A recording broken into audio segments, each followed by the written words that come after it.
And you might not believe it, but here in Zone 5, Wisconsin, where the winters are very cold, some of these vegetables are even able to survive and come back a second year. Last year in our front yard and space, we planted a whole bunch of brassicas, including some broccoli, cauliflower, kohlrabi, and also this kale. Now here we have some red kale and our curly leaf kale, and one of the most awesome things about this kale is that it was hardy enough to survive our winters. A winter where we average in January around 10 degrees Fahrenheit, and we definitely had a lot of days where the weather was even colder than that. And what's really awesome about kale is that it's actually a biennial plant, meaning that its life cycle is 2 years. And so in the first year, we see the plant focus mostly on that lush green production. All of these leaves, that first year, that's where our kale is putting its energy, into producing those leaves. And now in the second year, we're seeing less leaf production and now more focus on the flowers, which will then lead to the seeds.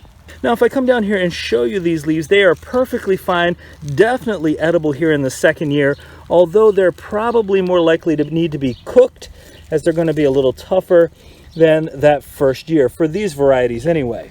And I think you can see what I mean when I say that the leaves are really not the focal point in terms of development.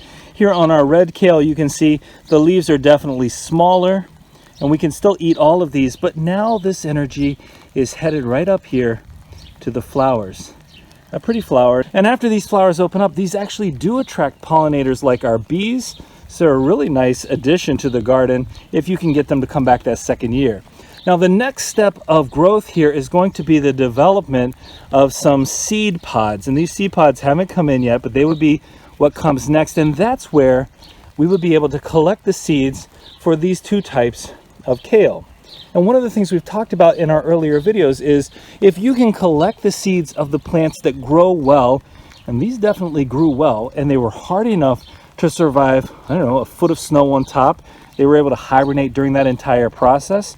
But if you can collect the seeds from these really nice, well-growing plants that are doing a great job in the land, in the soil where you have them planted, then every year that you can collect from those, you're actually going to get seeds that are better suited, better acclimated to the soil that you have.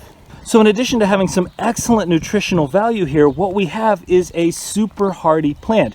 I've read that it can even, some varieties can even survive temperatures as low as 28 degrees below 0 Fahrenheit. And I definitely mean the roots surviving, not what's up here. But how amazing is this? We have a plant that is now going to provide more seeds for us here in the future, and at the same time, it's going to provide us with more nutritional value because we can still eat everything that's growing underneath here. Our recommendation would definitely be to give these brassicas a try. Kale is a fantastic addition that lasts us typically 8 months before the winter, and then, as you can see now, months again after the winter. If you enjoyed this video, don't forget to give us a like, leave us a comment, let us know what you think about growing kale in your garden, and remember, when you're with us, you are good to grow.